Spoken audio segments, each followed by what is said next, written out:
Ahí estamos. Bueno, entonces nos quedamos, la clase pasada, con Pedro.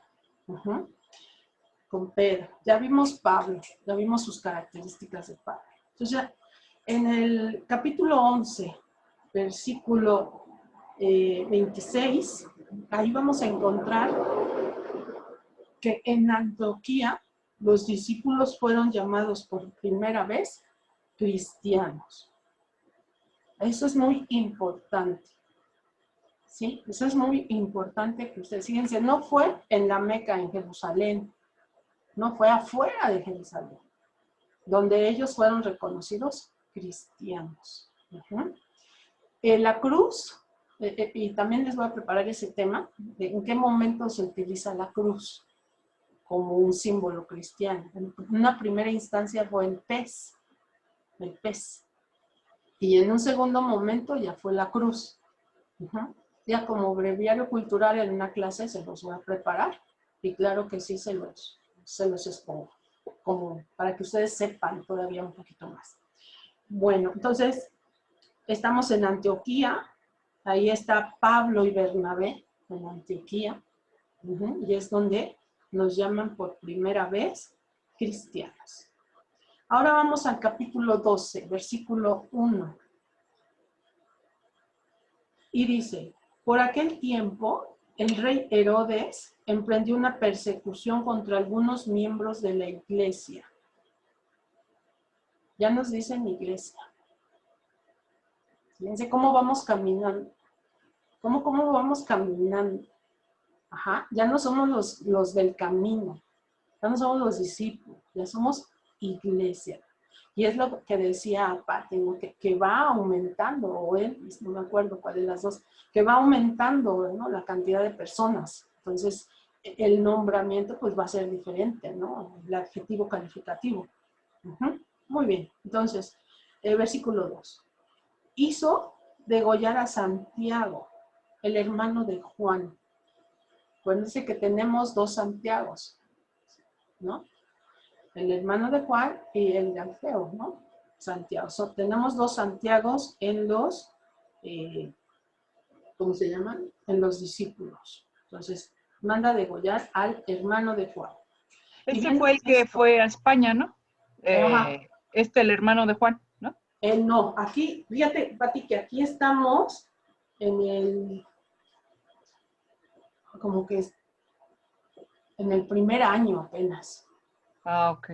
Ajá. Sí, okay. Y Santiago de Compostela, que se le llama así, ajá, más adelante, porque todavía la Virgen vivía. Te doy el dato, te lo investigo bien, y te doy el dato. Muy bien.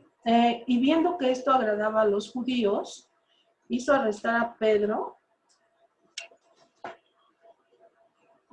durante las fiestas de los ázimos.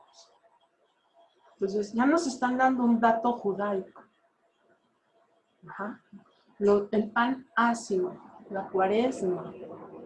Entonces, más o menos, si yo me guío con lo que está diciendo las Sagradas Escrituras, está pasando apenas un año de la muerte de nuestro Señor Jesucristo. Vamos un año apenas. Lo detuvo y lo metió a la cárcel, encomendando su custodia a 4 piquetes de 4 soldados cada uno. Su intención era exponerlo al pueblo pasada la Pascua. Mientras Pedro estaba custodiado en la cárcel, la iglesia rezaba fervientemente a Dios por él. Fíjense, la oración, otra vez. La noche anterior al día en que Herodes pensaba presentarlo al pueblo, Pedro dormía entre 2 soldados, sujeto con 2 cadenas. Mientras los centinelas hacían guardia ante la puerta de la cárcel, de repente se presentó un ángel del Señor y una luz resplandeció en el calabozo. Fíjense, Pedro está preso, encadenado, pero ¿qué está haciendo la iglesia?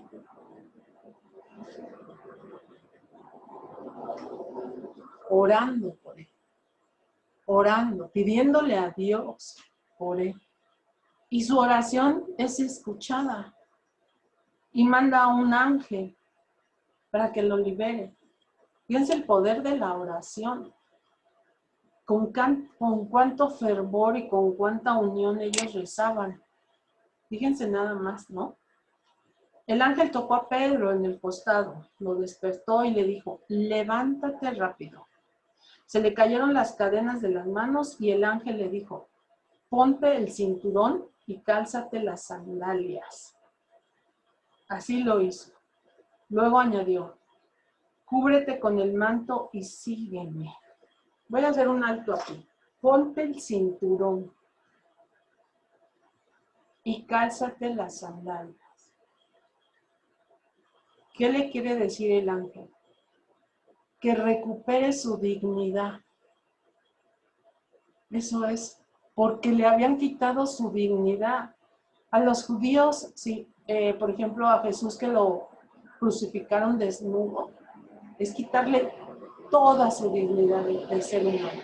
O sea, toda, ¿no? Ya, te voy a exponer ante todos para que vean cómo eres realmente. Eso era lo más bajo que se le podía hacer a un judío. O sea, a Pedro le quitaron las sandalias, lo que le daba reconocimiento en frente de los demás, y su cinturón con el que se ceñía su túnica. Entonces el ángel le está diciendo, ponte otra vez tu dignidad, cálzate, que no te vean desnudo los demás, acabado, despojado, no. Eso es lo que le está diciendo el ángel. Levántate rápido. Se le cayeron las cadenas de las manos y el ángel le dijo, ponte el cinturón y cálzate. Así lo hizo. Luego añadió, cúbrete con el manto y sígueme. Salió Pedro detrás de él sin saber si lo del ángel era real porque le parecía que aquello era una visión. Fíjense, todavía Pedro duda del poder de Dios. ¿Será un ángel o estoy soñando o qué me está pasando, no? Pasaron la primera guardia y la segunda. Llegaron a la puerta de hierro que daba a la calle, que se abrió por sí sola. Salieron y cuando llegaron al extremo de una calle, el ángel se alejó de él. ¿Qué quiere decir esto? Vamos a analizarlo. Pasaron la primera guardia. Estoy en el versículo 10. Pasaron la primera guardia y la segunda. Llegaron a la puerta de hierro que daba a la calle, que se abrió por sí sola. ¿Qué quiere decir aquí el escritor sagrado? Que a la palabra de Dios que se está dando ahorita a la iglesia, el hombre no va a poder hacer nada. Y menos una puerta cerrada. Que Dios va a abrir puertas. Esas puertas que nosotros cerramos en el corazón, en nuestras casas, etcétera, Dios es capaz de abrirlas, ¿no? Entonces, no va a detener nada la propagación del evangelio. Eso es lo que nos está diciendo aquí en la lista. Entonces Pedro, volviendo en sí, comentó, ahora entiendo de veras que el Señor envió a su ángel para liberarme del poder de Herodes y de todo lo que esperaba el pueblo judío. Ya recobrado, se dirigió a casa de la madre de Juan, de sobrenombre Marcos, donde unos cuantos se habían reunido para orar. Golpeó la puerta y una criada llamada Rosa salió a abrir. Al reconocer la voz de Pedro de pura alegría, no le abrió, sino que corrió a anunciar que Pedro estaba ante el portal. O sea, no como tú estás encerrado. No creo que seas tú, ¿no? Esto puede ser una visión. Le dijeron, estás loca. Pero ella insistía en que era cierto. Replicaron, ¿será un ángel? Pedro seguía llamando. Le abrieron y cuando lo vieron, no salían de su asombro. O sea, ¿cómo fue que te escapaste? Si te encadenaron con dos guardias diferentes y aparte atrás de una puerta cerrada. O sea, ¿cómo saliste de ahí? Él hizo un gesto con la mano para que se callaran y les contó cómo el Señor lo había sacado de la cárcel. Esto es muy importante. Cómo cada miembro de la iglesia naciente no se autoproclama, sino que le da gloria a Dios. O sea, todo esto que me pasa es porque Dios así lo hace, porque Dios así lo quiere, porque Dios obra, etc. O sea, toda la gloria va dirigida a Dios. Y eso es lo que yo le decía a Ruth, ¿no? De la gracia. La gracia me permite a mí ver si le estoy dando gloria a Dios o me estoy vanagloriando yo. No, pues Pedro pudo haber dicho, es que yo hice oración y vean lo que pude hacer en base a la oración. Y no es así. Pedro dice que esto era obra del Señor. Esto es muy, muy importante, ¿sí? Muy bien. Y añadió, hagan saber esto a Santiago y a los hermanos. Después salió y se dirigió a otro lugar. Cuando se hizo de día, los soldados estaban muy confundidos por lo que había pasado con Pedro. Herodes lo buscó y al no encontrarlo, interrogó a los guardias y los hizo ejecutar. Después bajó de Judea y se quedó en Cesarea. Fíjense, es tanto su coraje, su impotencia, que mata a los guardias. Es incapaz de ver el poder de Dios. Y es el rey Herodes, el rey de los judíos. Podríamos decir que es el que viene a sustituir al rey David, al rey Salomón, etc., ¿no? Pero es autoproclamado. Acuérdense que ya estos reyes ya son autoproclamados, ya no son bendecidos de Dios. Y además tienen sus negocios con el imperio. Pues ya no es correcto esto, ¿no? Muy bien. Muerte de Herodes. Herodes estaba enemistado con los habitantes de Tiro y Sidón. Ellos de común acuerdo se presentaron al rey, se ganaron a Blasto, camarero real, y pidieron la paz, ya que su país recibiría las provisiones del territorio del rey. El día convenido, Herodes, vestido con traje real, se sentó en su trono y les dirigió la palabra. El pueblo aclamaba. Esta es voz de Dios, no de hombres. Fíjense, ¿a qué grado llega la vanagloria? Él se sentía Dios. Esta, dice el texto, esta es voz de Dios, no es de hombres. De improviso lo oyó un ángel del Señor por no haber reconocido la gloria de Dios. Y murió comido de gusanos. ¿Sí? Entonces la vanagloria me va a llevar a mi perdición. Me va a llevar a la perdición.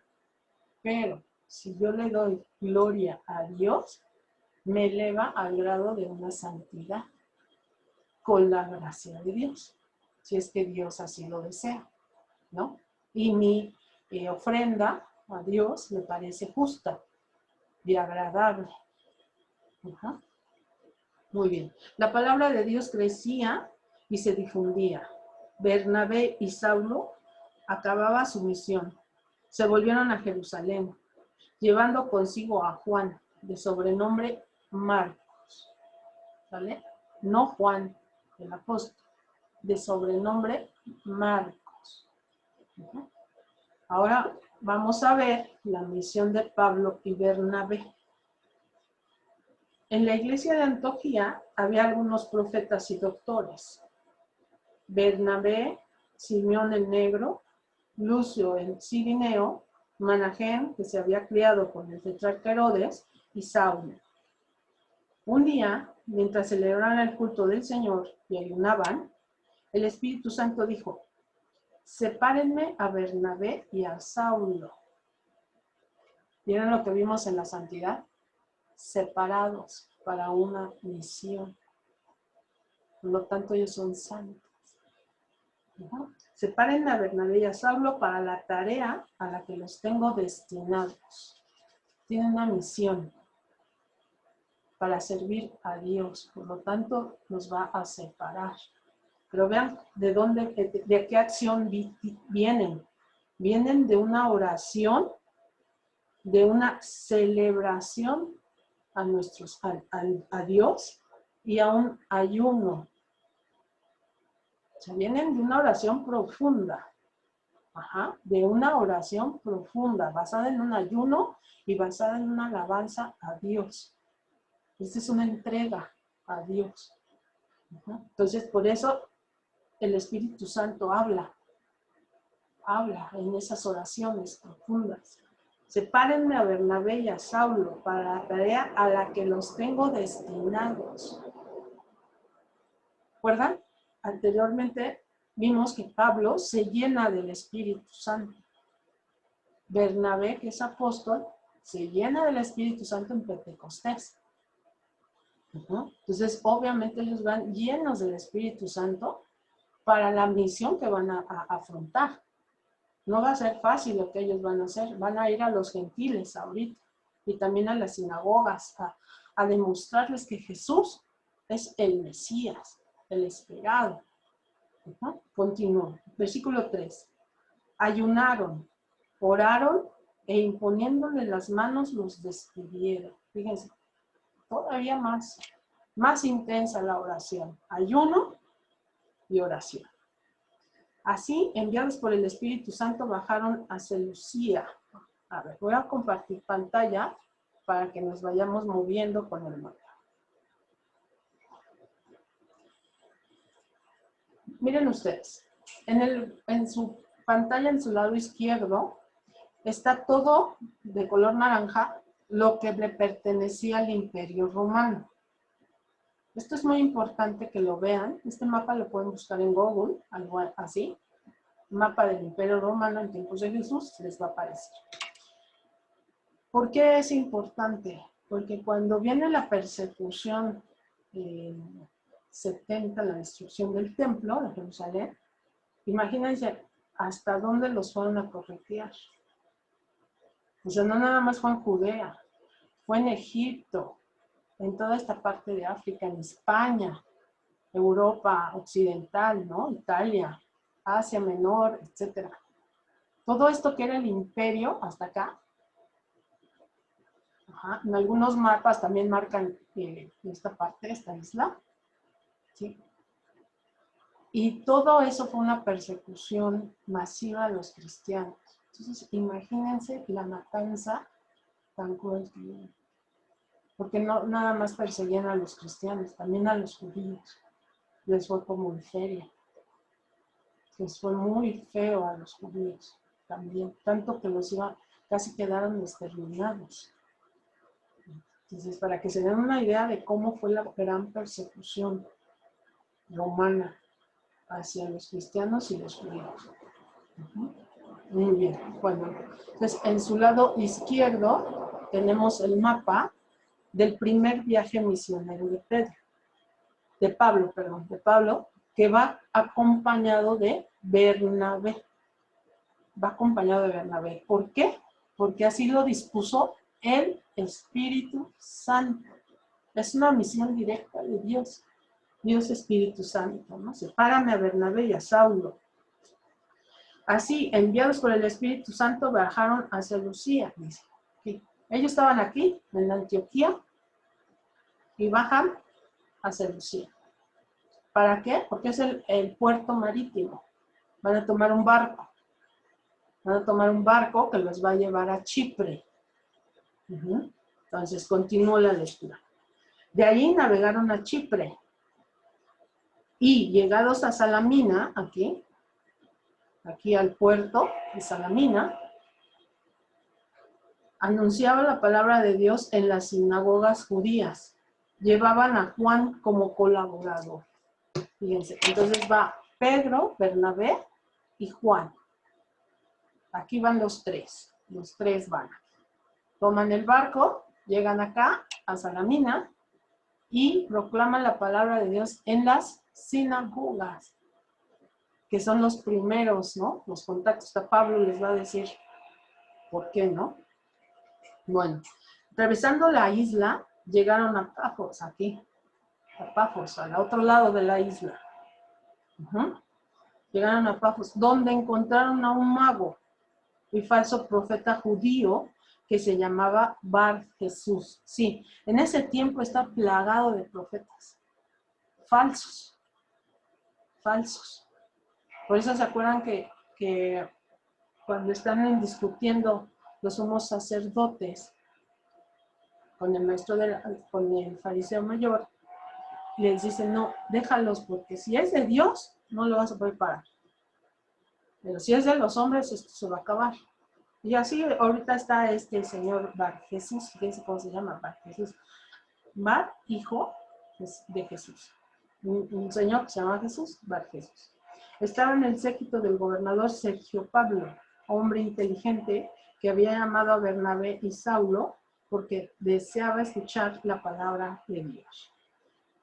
Pero se les opuso el mago Elimas, que así se traduce su nombre, que procuraba apartar al gobernador de la fe. Saulo, o sea, Pablo, lleno del Espíritu Santo, lo miró fijamente y le dijo, fíjense, este es un gobernador romano. Y es un gobernador ya que quiere estudiar a Dios, que quiere saber de Dios. Y Pablo ve fijamente al mago, al falso profeta, y le dice, gran embustero y embajador, hijo del diablo, fíjense cómo, y enemigo de toda justicia, ¿cuándo acabarás de retorcer los caminos rectos de Dios? Fíjense cómo le habla Pablo. Vamos a desglosarlo.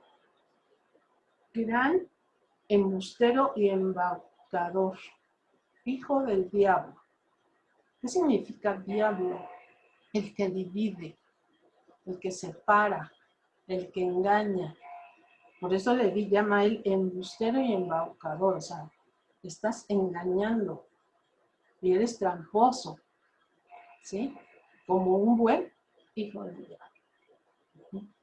Muy bien. ¿Cuándo acabarás de retorcer los caminos rectos de Dios? Mira, te herirá la mano de Dios y quedarás una temporada ciego sin ver el sol. Fíjense cómo Pablo lanza una profecía. Acuérdense que va lleno del Espíritu Santo. Lanza una profecía. Al instante lo invadió una niebla oscura y andaba a tientas buscando a alguien que le diera la mano. Al ver lo sucedido, el gobernador, profundamente impresionado ante la enseñanza del Señor, abrazó la fe. La conversión que logra Pablo por medio del Espíritu Santo. Esto, el destapar al mentiroso, el dejarlo descubierto totalmente ante los ojos de los demás, pero además da testimonio de quién está diciendo la verdad. Pablo es el que está diciendo la verdad. Tanto que le lanza una profecía y sí, al instante dice, lo invadió una niebla oscura. Entonces, así como tú quieres que todo el mundo ande en tinieblas, pues el que va a andar en tinieblas eres tú. Y por este hecho maravilloso, hecho por Pablo, gracias al Espíritu Santo, pues ahí el cónsul abraza la fe. Un romano. Fíjense cómo va cambiando estas situaciones. Entonces estamos aquí en Pafos. Toman el barco, navegando desde Pafos, Pablo y sus contrayeros llegaron a Perge. Aquí. Ya llegamos aquí. A Perge, de Panfilia. Juan se separó de ellos y se volvió a Jerusalén. O sea, Juan aquí en Perge toma el barco y se regresa a Jerusalén. Pero ellos dos siguen. Ellos continuaron desde Perge hasta Antioquía de Pisidia. Aquí está. Estamos Perge, toman el camino hacia arriba y llegan a Antioquía. Y entrando un sábado en la sinagoga, tomaron asiento. El sabbat, el día sagrado de los judíos, la lectura de la Torá. Terminaron la lectura de la ley y los profetas. Los jefes de la sinagoga les mandaron a decir, hermanos, si tienen alguna palabra de aliento para el pueblo, pueden decirlo. Pablo se levantó y pidiendo silencio con la mano dijo, israelitas, y todos los que le temen a Dios, escúchenme. ¿Qué quiere decir? Israelitas y todos los que le temen a Dios. O sea, que había gente ahí que no era de Israel, que no era judaico. Uh-huh. Escúchenme, el Dios de este pueblo, el Dios de Israel, eligió a nuestros padres y engrandeció el pueblo mientras residía en Egipto. Más tarde, con brazo poderoso, los sacó de ahí y durante 40 años los condujo por el desierto. Y les empieza a contar la historia del pueblo de Israel, ¿no? Antioquía, 7 pueblos paganos de Canaán, y entregó su territorio en heredad a Israel. Por 450 años les dio jueces, hasta el profeta Samuel. Bueno, y les dice su historia, ¿no? La historia de Israel. Y nos vamos hasta el versículo 29. Cuando se cumplió todo lo escrito de él, lo descolgaron del madero y le dieron sepultura. Pero Dios lo resucitó de la muerte y se apareció durante muchos días a los que había subido con él de Galilea a Jerusalén. Ellos son hoy sus testigos ante el pueblo. Entonces, ¿quiénes son los testigos? Los primeros 12. Los 12 testigos directos. Primera generación. Y nosotros les anunciamos a ustedes esta buena noticia. Fíjense cómo se le llama. Buena noticia. Evangelio. Y nosotros les anunciamos este evangelio. Buena noticia. La promesa que Dios hizo a nuestros padres fue cumplida por él a sus descendientes, que somos nosotros, resucitando a Jesús, como está escrito en el Salmo 2. Tú eres mi hijo, yo te he engendrado hoy. Y que lo ha resucitado para que nunca se someta a la corrupción. Está anunciado así: cumpliré las santas promesas hechas a David, aquellas que no pueden fallar. Y en otro lugar dice: no permitirás que tu fiel sufra la corrupción. Ahora bien, David, después de haber cumplido la voluntad de Dios durante su propia generación, murió.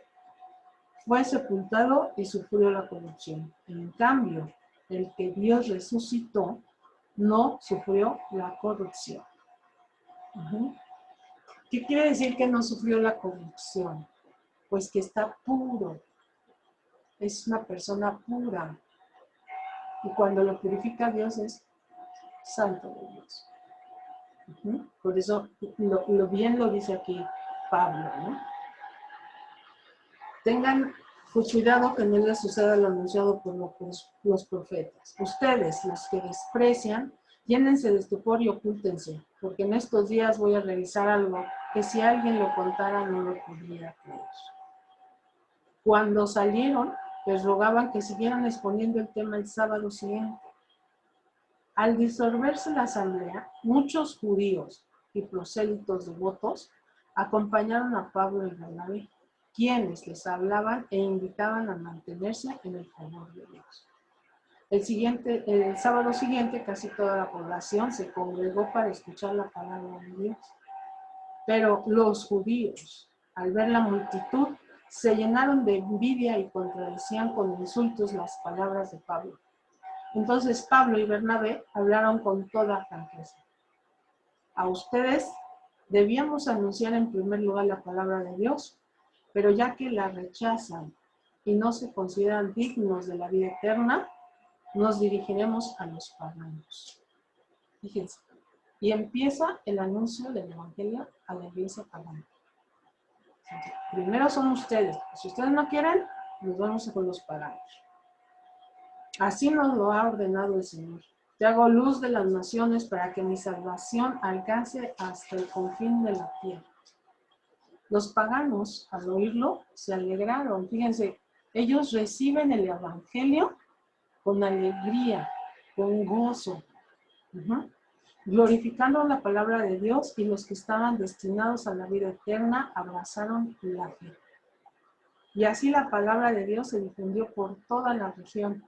Pero los judíos incitaron a mujeres piadosas de clase alta y a los notables de la ciudad, provocaron una persecución contra Pablo y Bernabé y los expulsaron de sus fronteras. Ellos sacudieron el polvo de sus pies en señal de protesta contra aquella gente y se marcharon a Iconio. Entonces ya salieron de Antioquía, ahora están aquí, en Iconio. Sí. Los discípulos, por su parte, quedaron llenos de alegría y de Espíritu Santo. Entonces, en ese ratito que Pablo estuvo ahí, que fueron 2 semanas aproximadamente, porque marca 2 sábados, el texto bíblico marca 2 sábados, hicieron discípulos y convirtieron a mucha gente a la palabra de Dios, al cristianismo. Eso es de aplaudirle, ¿no? Muy bien, entonces ahora ellos están aquí en Iconio. La primera evento que Pablo tiene, pues es una confrontación de palabra nada más con los judíos. Pero esto empieza. Si no quieres oírme, me sacudo mis sandalias en protesta a que tú no me crees y camino, y sigo mi camino. En Iconio, Pablo y Bernabé entraron juntos en la sinagoga judía y hablaron de tal manera que muchos judíos y griegos abrazaron la fe. Los judíos no convertidos incitaron a los paganos y los pusieron en contra de los hermanos. Durante una temporada se quedaron ahí y predicaron sin miedo, confiados en el Señor, que confiaba su mensaje de gracia con milagros y señales que realizaba por medio de ellos. Sí, hay que dar testimonio de lo que yo estoy diciendo. Si tú dices que Jesús es el Hijo de Dios y que tú predicas su palabra, etcétera, pues dame una señal. Y la señal eran los milagros. Entonces aquí ya vemos que Pablo y Bernabé están siendo guiados por el Espíritu Santo y hacen milagros para dar testimonio de que son enviados de Dios. En el judaísmo, un enviado de Dios se acreditaba precisamente por eso, porque obraba milagros y prodigios. Entonces, en ese sentido, el judío decía, él es un hijo de Dios o es un profeta. Y eso es lo que está haciendo el Espíritu Santo a través de ellos. Bueno, versículo 4. La población se dividió, unos a favor de los judíos, otros a favor de los apóstoles. Fíjense cómo les llama ya, apóstoles. Y el apóstol es Bernabé, pero ahora también apóstoles. Un grupo de paganos y judíos con el apoyo de los jefes se prepararon para maltratarlos y apedrearlos. Al enterarse, los apóstoles escaparon de la ciudad de Licaonia, Listra, Derbe y sus alrededores. Ahí estuvieron anunciando la buena noticia. Entonces aquí estamos. En Iconio se fueron a Listra y a Derbe a propagar la palabra de Dios. Aquí está, ¿no? Entonces, nuestro recorrido fue Antioquía, se lucía al puerto, llegan al puerto de Salamina, cruzan, aquí convierten a un romano en Pafos y llegan a Perge, aquí se separa Juan, llegan a Antioquía, se enfrentan con los judíos en la sinagoga y aquí en Iconio otra vez se vuelven a enfrentar y se van aquí a Derbe y a Listra. No es que aquí fue un enfrentamiento verbal, pero aquí ya fue un poquito más fuerte. Los apedrearon.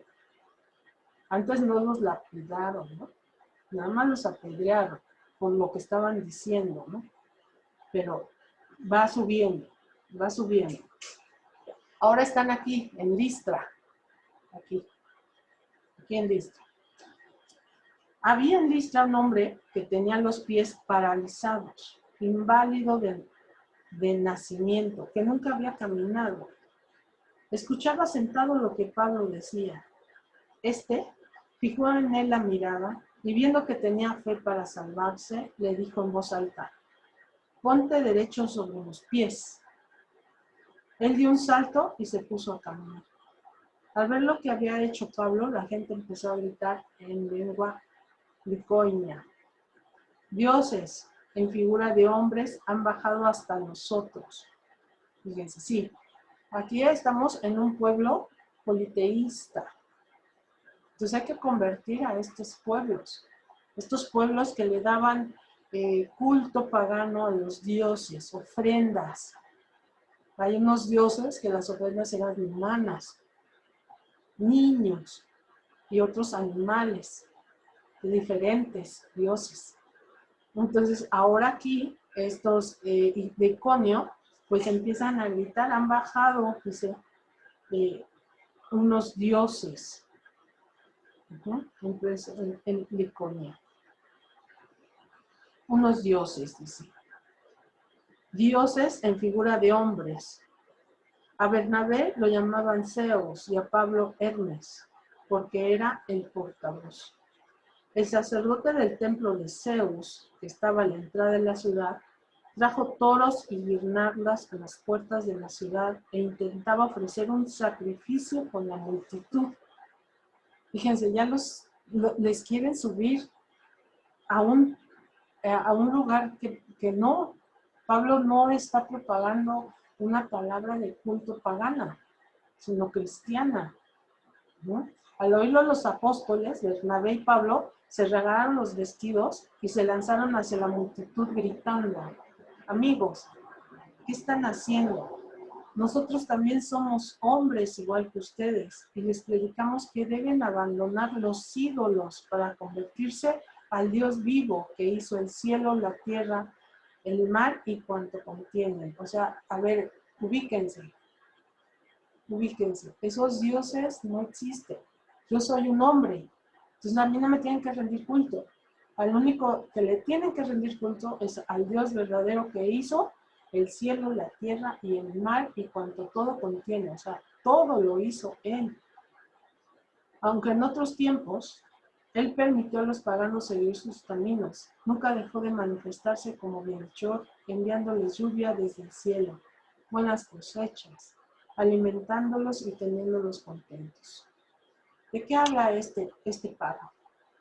Que sí, esta gente pagana estaba haciendo culto a otros dioses, pero la gracia de Dios es tan infinita y la misericordia de Dios que dice el texto, aunque en otros tiempos Él, o sea Dios, permitió a los paganos seguir sus caminos, nunca dejó de manifestarse como bienhechor. O sea, no porque no creas en mí y porque estás equivocado, yo te voy a desproteger como mi hijo.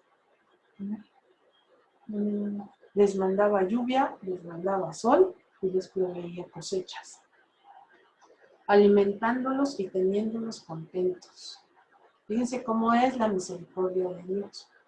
A pesar de que nosotros estamos equivocados, hacemos cosas equivocadas, Él nunca nos desprotege. ¿No? Con estas palabras apenas lograron impedir que la multitud les ofreciera sacrificios. Pero unos judíos, venidos de Antioquía y Iconio, convencieron a la gente para que apedrease a Pablo. Luego, dándolo por muerto, lo arrastraron fuera de la ciudad. Los discípulos lo rodearon. Él se levantó y entró en la ciudad. O sea, ¿cómo la van apedreado a Pablo? Fíjense cómo va subiendo el enojo. Sí quiero que observen esto. Yo quiero que vayan observando cómo aquí en Pafos, Pedro se le pone enfrente al falso profeta y lo regaña y le llama diablo, ¿no? Sube y aquí tiene una discusión con los judíos. Y quien acepta la palabra son los paganos. Aquí en Iconia lo apedrean. Los apedrean a los dos, a Bernabé y a Pablo. Pero ahora nada más apedrean en Antioquía a Pablo. Pero dice el texto hasta dejarlo casi muerto.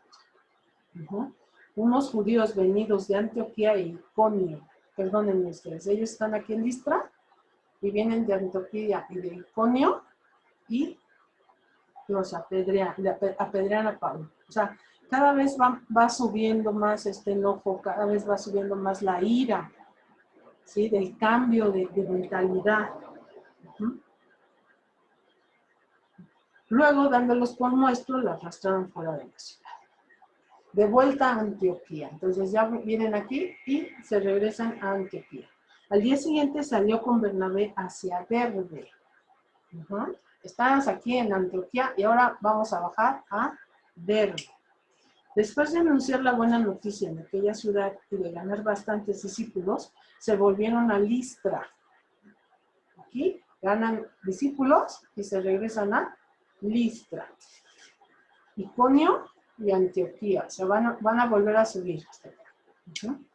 Donde animaron a los discípulos y los esforzaron a perseverar en la fe, recordándoles que tenían que atravesar muchas tribulaciones para entrar en el reino de Dios. Esto es importante.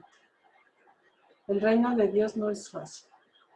Hay que atravesar muchas tribulaciones. Y no necesariamente apedreados, martirizados o crucificados, no. Tribulaciones con nosotros mismos. El decidir hacer el bien o medio hacer el bien o hacer el mal o medio hacer el mal, ¿no? Esas son nuestras tribulaciones. Para encontrar las palabras precisas para no herir a las personas. Son nuestras tribulaciones, ¿no? Las personas que se enojan muy fácil, pues buscar la forma de calmarse. Esas son las tribulaciones para entrar en el reino de Dios. ¿Por qué? Porque el reino de Dios es paz. Por lo tanto, si a mí me gusta ser conflictivo, pues voy a tener que bajarle a mi forma de ser, a mi carácter, ¿no? Si a mí me gusta dividir, como le dijo Pablo al falso profeta, ¿cuándo vas a dejar de dividir, ¿no? Entonces, ya localicé eso, esa es mi tribulación, y la voy a convertir en algo bueno, quitarlo, de hecho, de mí, ¿no? Entonces, para entrar en el reino de Dios, hay que atravesar muchas tribulaciones. En cada comunidad nombraban ancianos y con oraciones y ayunos los encomendaban al Señor en quien habían creído. Después atravesaron Pisidia, llegaron a Panfilia, predicaron el mensaje en Perge, bajaron a Talia y desde ahí navegaron a Antioquía, desde donde habían partido, encomendando a la gracia de Dios para realizar la obra que ahora habían acabado. Entonces, estamos aquí, van a Natalia y regresan a Antioquía. Al llegar, reunieron a la comunidad y les contaron lo que Dios había hecho por su medio y cómo había abierto a los paganos la puerta de la fe. Y se quedaron una larga temporada con los discípulos de Antioquía. Muy bien. Algunos venidos de Judea enseñaban a los hermanos que si no se circuncidaban según el rito de Moisés, no podían salvarse. Pablo y Bernabé tuvieron una fuerte discusión con ellos, de modo que se decidió que Pablo y Bernabé, con algunos más, acudieran a Jerusalén para tratar este asunto con los apóstoles y los ancianos. Muy bien, ¿hasta ahí vamos bien, chicos? Es nada más ver cómo la iglesia está naciendo con dificultades, ¿sí? Y cómo Pablo no se rinde y Bernabé tampoco. A pesar de los problemas, de las confrontaciones con los propios hermanos judíos y los paganos, pues no se rinde. Y hay conversiones, y dejan discípulos, y dejan presbíteros. Y ahora también ancianos, o sea, un grupo de ancianos que va a dirigir la iglesia de esa localidad. Y los ancianos en el judaísmo, pues, son sabios por la edad que tienen. Se les considera sabios. Muy bien. ¿Algún comentario antes de iniciar el debate? ¿Algún comentario, chicos? ¿Qué les parece el primer viaje de Pablo? Este es el primer viaje de Pablo. No sé, Tere, yo considero que los ataques... creo que ya me corté. ¿Sí me escuchan? Sí. Ok. Que los ataques que recibe Pablo, más que Bernabé, es precisamente por la condición de judío que era Pablo. Más bien como que ese coraje era para con Pablo, que ahora sí que se convirtió del judaísmo al cristianismo, y como que es ese coraje hacia Pablo, ¿no? Pues sí, porque en primera los persigues, ¿no? O sea, te crees tan recto y los empiezas a perseguir y ahora resulta que ya no eres tan malo. Y tú quieres que yo sea bueno cuando tú no eras no eras tan bueno, ¿no? Entonces sí, es la Exacto. incredulidad, muy buena observación. Es una incredulidad que nace en la primera comunidades, ¿no? ¿Cómo te creo a ti si tú también eras medio raro, ¿no?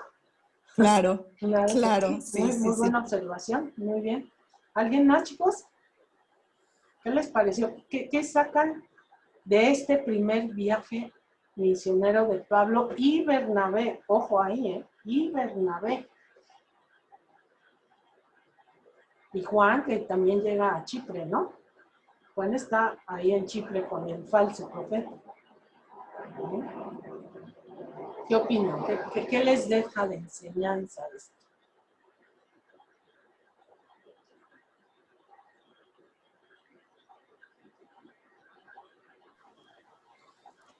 Bueno, creo que, perdón, nuevamente Sí, yo, sí, sí. pero considero que desde ese entonces, y como ha sido en toda la historia de la iglesia, es el Espíritu Santo quien actúa en todos nosotros. Y ellos, como tú nos has reiterado muchas veces, iban llenos del Espíritu Santo.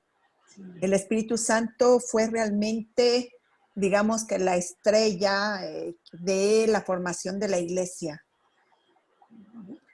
Y bueno, sabemos que ellos ya estaban destinados a esto por nuestro Señor Jesucristo, pero pues aún con más aún con el Espíritu Santo, pues poco a poco se iba logrando esta expansión ya dicha por nuestro Señor Jesucristo cuando decía: ustedes serán mis testigos en Judea, Samaria, Jerusalén y hasta los confines de la tierra. Uh-huh. Pero sí, definitivamente estoy convencida, y así lo marca nuestra Sagrada Escritura, es obra del Espíritu Santo. Por eso es que desde entonces el Espíritu Santo es el alma de la iglesia. Así es el que mueve todo, ¿no? Todos los hilos. Y gracias a él, a su fortaleza, a su gracia, pues la iglesia ha subsistido, ¿no? Ojalá algún día tengan la oportunidad de tener un curso de la historia de la iglesia, desde el siglo I hasta nuestros días. Y vean cómo la iglesia pues ha pasado por tribulaciones muy difíciles, ¿verdad? Muy, muy difíciles. No ha sido fácil nuestro caminar. Somos definitivamente, pues cometemos muchos errores, hemos cometido errores a través de la historia, pero el Espíritu Santo, como bien lo dice Elvira, pues ha obrado de una manera misericordiosa con toda su iglesia, misericordiosa, ¿no? Antes no nos has terminado, ¿no? Definitivamente, pero bueno, hasta aquí. ¿Quién más? ¿Quién más quiere hablar? ¿Qué les llamó la atención? Fíjense, les estoy presentando un mapa de la actualidad, de cómo aquí están en Turquía, aquí tomaron el barco y pasan a Chipre, aquí, a esta isla, y suben, ¿no? Suben. Es un poquito, para que se den cuenta cómo está ahorita ya la geografía, muy diferente, muy, muy diferente a cómo estaba antes, ¿no? Muy diferente. Uh-huh. Y ahora esto, ¿no? Ya bastantes países independizados, pues ya no existe el Imperio Romano, ya muchas cosas cambiaron a través de la historia de los tiempos, ¿no? Y esto también tiene que ver con el gran cisma de la Iglesia de Oriente con la de Occidente. ¿No? Esto tiene mucho que ver también la historia de la Iglesia, ese gran cisma que se da, ¿no? Muy bien, chicos. ¿Qué más? ¿Qué más me pueden decir?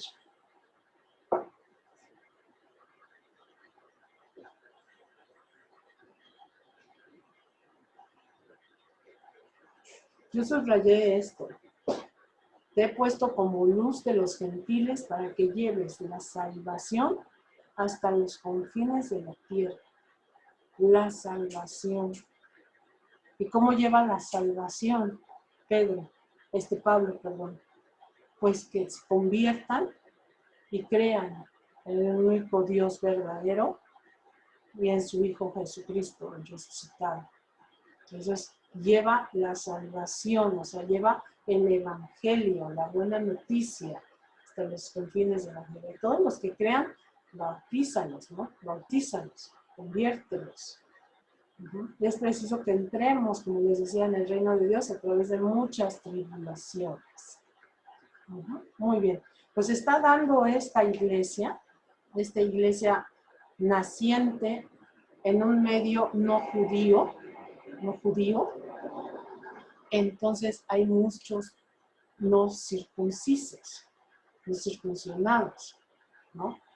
Entonces viene el primer gran problema entre ellos.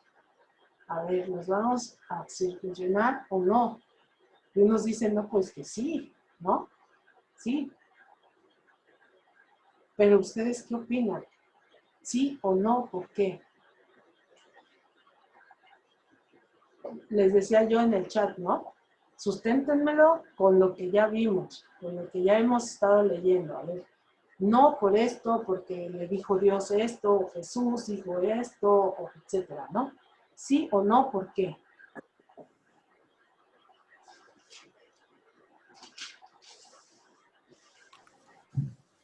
Voy a externar mi opinión. Sí, adelante. Bueno, tú principalmente nos dijiste en la clase pasada, todos estamos hechos de la misma tierra. Entonces, el que retire en una parte de nuestro cuerpo no nos va a dar la fe, la creencia, la espiritualidad.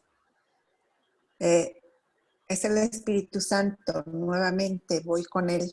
Es el Espíritu Santo quien por medio de su gracia, sus dones implanta en nuestro espíritu, nuestra alma, nuestro corazón, la fe, la creencia y la gracia.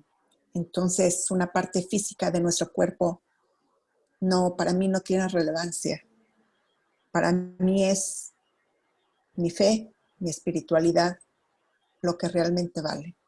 El ser, la esencia de la persona y no la parte física. Exacto. ¿Quién más? Muy bien, excelente. Sí, Tere, ¿Hola? ¿puedo hablar? Sí, claro, sí. Uh-huh.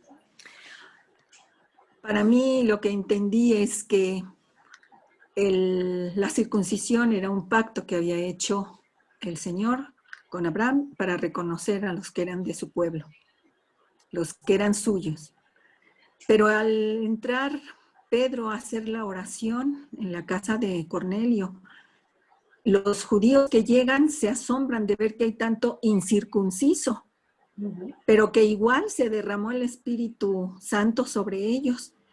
Para mí, interpreté que para el Señor ya nos estaba indicando en ese momento que con circuncisión o sin ella, todos somos sus hijos, siempre y cuando lleguemos a Él a través de Jesús.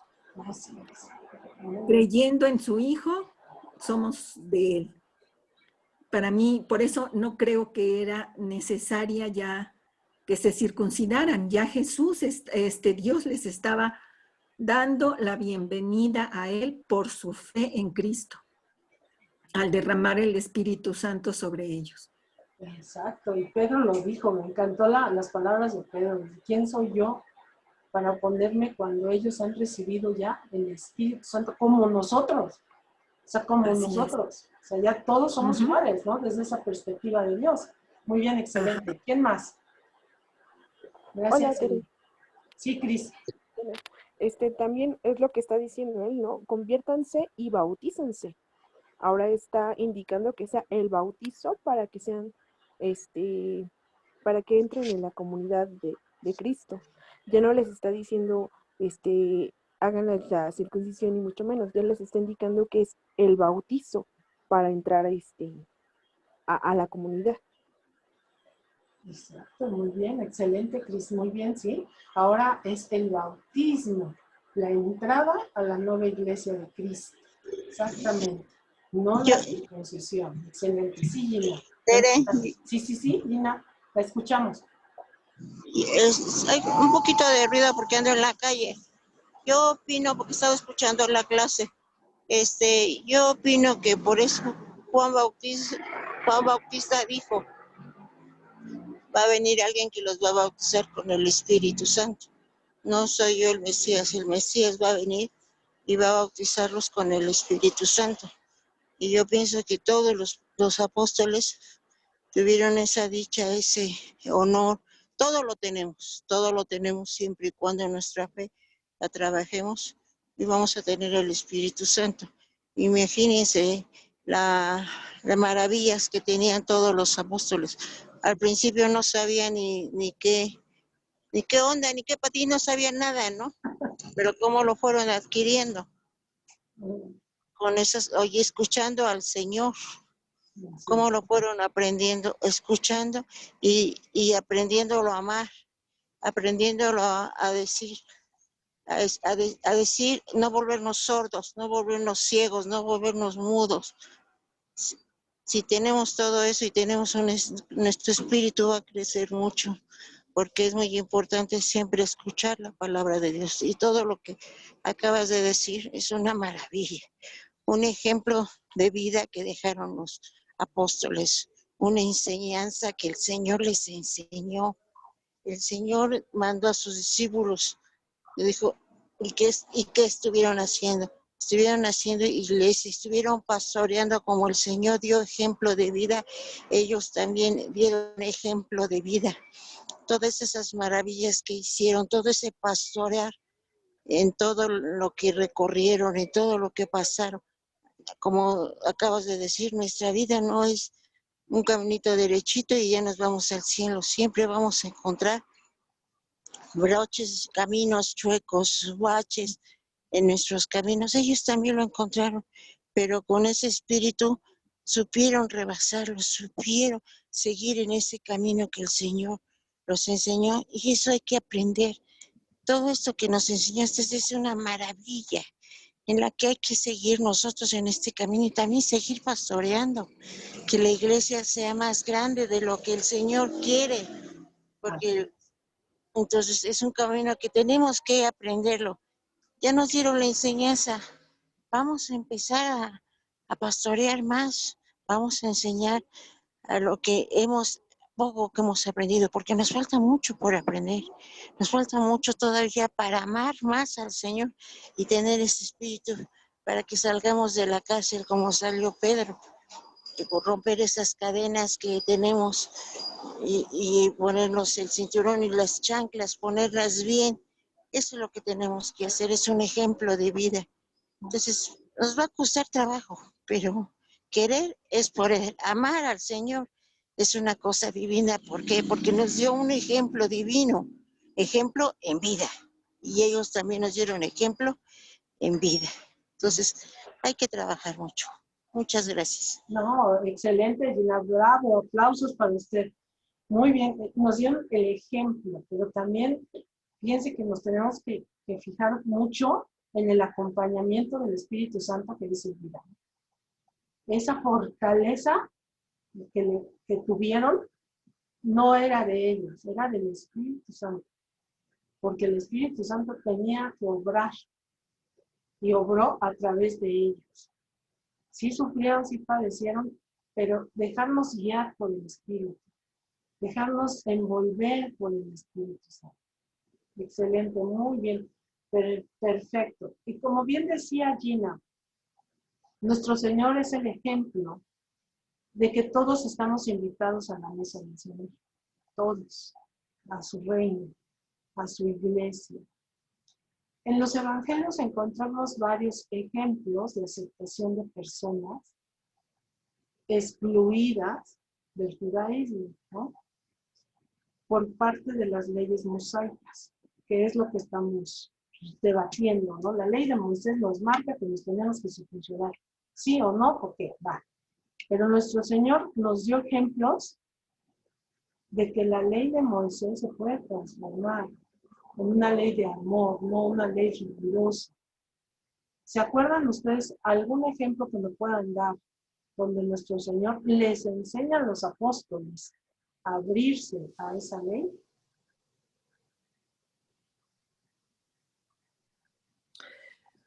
Creo que un ejemplo, bueno, hay varios, hay muchos en las Sagradas Escrituras, pero por ejemplo la mujer adúltera que es apedreada porque así lo marcaba la ley de Moisés. Otra donde él algo hace con el trigo, creo, en sábado, o cura a los enfermos en sábado, cuando la ley de Moisés tiene prohibido incluso curar a un enfermo, ¿verdad? Ajá. Bueno, ahorita me acuerdo de esas dos, pero sí hay muchos ejemplos de cómo él les muestra que la ley de Moisés pues se puede perfeccionar, y esa fue su misión, ¿verdad? El venirnos a enseñar realmente el cómo aplicar la ley, sobreponer el amor a mucho de lo que ya estaba escrito, ¿no? Exacto, muy bien, él dice, excelente, excelente. Ellos aprendieron de nuestro Señor en vida.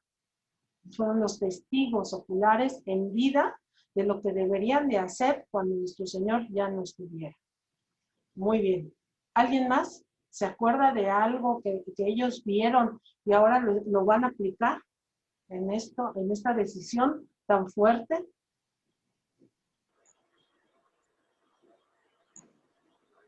Y yo acabo de oír, soy Gina, Sí, Gina. yo acabo de oír en misa en la semana acerca del divorcio que Moisés dio una carta para disolver un matrimonio, ¿no? Uh-huh. Pero no lo hizo con el afán de ahorita lo que es el divorcio en la actualidad. Eso nos explicó el sacerdote en misa, que dice, el divorcio es porque si causas mal a una mujer, daño a una mujer, como, o sea, el esposo, porque el que quería el divorcio era el hombre, ¿no? Ajá, sí. Yo así lo entendí. Entonces, el divorcio por medio de una carta lo hizo Moisés, ¿no? O Moisés o no me acuerdo. Bien, entonces dijo que el padre nos explicó que no lo hizo porque ya se divorcian, ¿sabes qué? No me conviene, si ahí nos vemos y adiós, ¿no? Simplemente lo hizo para que no hacerle daño a la misma mujer, porque normalmente en esos tiempos se daba mucho el hombre en su mal comportamiento, ¿no? Veían otra mujer y se iban con otra mujer y se les hacía muy fácil, ¿no? Así Pero es. nosotros en la actualidad hacemos un juramento fiel hasta la muerte que nos separe, ¿no? Y entonces, ¿y a quién estamos jurando delante de quién? Del Señor. Y como nos dice un mandamiento, no jurarás en nombre de Dios en vano, ¿no? Son una de las cosas en las que Jesús, cuando llegó Jesús, no lo hizo. Él también esa ley la explicó, que no era porque ya se disolviera el matrimonio y ya, sino que para que el hombre también y la mujer hicieron ese juramento, y como tal deben de, como dicen, esa semillita que plantaron los dos juntos, tiene que seguir esa semillita y sacar unos buenos frutos y ser unos buenos cristianos. Muy bien. Y cuando llegó Jesús dijo, no, aquí es que el hombre debe de portarse y la mujer como matrimonio, como esa unión que están haciendo, y el mutuo respeto, y siempre esa semillita que sembraron los dos, llegar a los frutos que se tengan que llegar por el lado positivo, no por el lado negativo. Y esos frutos dar más frutos, ¿no? Entonces yo así lo entiendo, que no es tampoco decir que sí se había, voy a investigar bien, que se disolviera, dio una carta, pero no lo hizo, el sacerdote nos explicó que no lo hizo porque ya se disolvieron y me voy con otra mujer, otra se disolvieron y me voy con otra mujer. no lo hizo con ese bien, sino para que se respetaran tanto uno como el otro y no hicieran ahora que nomás, ahora ya ni se quieren casar, nada más se juntan y ya, y sabiendo que están viviendo en Amaciato, ¿no? Sí, pero vamos a retomar el camino y es cómo nuestro Señor hacía milagros sin importar el estado de la persona. Por ejemplo, Elvira nos pone el estado de la impura, ¿no? De la pecadora. Es excelente porque en el judaísmo, pues la mujer adúltera, pues ni siquiera, o sea, ya la iban a matar, ya la iban a apedrear. Y Jesús muestra otra cara del Evangelio, la cara de Dios misericordioso y amoroso. Con la hemorroísa es otro ejemplo. Con el criado del centurión que le dice, no soy digno de que entres a mi casa. Y ahí Jesús les da un ejemplo de cómo Dios se abre también a los romanos. No nada más es un Dios de los judíos, sino es un Dios también de los paganos, ¿sí? De los romanos, de los que no están circuncisos. Entonces, ahí tenemos ese ejemplo de Jesús, de cómo cura al criado romano sin ser un circunciso. Cómo la gracia se abre a todos. Y ya en Hechos de los Apóstoles se lo muestra a Pedro, como bien lo dijo Elizabeth, se lo muestra a Pedro, con esa presentación del mantel. No llames impuro lo que Dios ha purificado. ¿Sí? ¿Y cómo lo purifica? Pues cambiándole su concepto de Dios. A los paganos ya no siguen sus dioses, ahora quieren seguir al único Dios verdadero. Pues ahí ya Dios lo purificó, ya lo está llevando al camino correcto. Entonces, ¿cómo le pongo yo trabas, no? A alguien que quiere seguir en la iglesia, ¿no? Es tonto pensar nada más que porque, no sé, yo tengo un pantalón negro y blusa blanca, puedo estar arriba en el presbiterio. Y si no tengo esa ropa, pues no puedo. O sea, ¿cómo? ¿No? Y sí se da, ¿no? A veces en las parroquias, no es que nos toca servicio y si no traes la ropa, no espérame, ¿no? Mi dignidad como hija de Dios, pues no me lo da la ropa o el color de la ropa.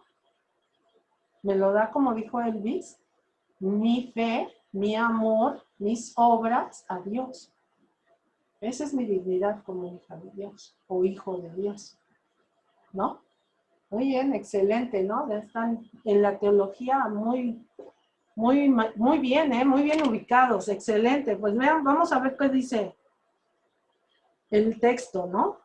Los enviados por la comunidad atravesaron Fenicia y Samaria, contando a los hermanos la conversión de los paganos y llenándolos de alegría. Es que los paganos amaban mucho su cuerpo.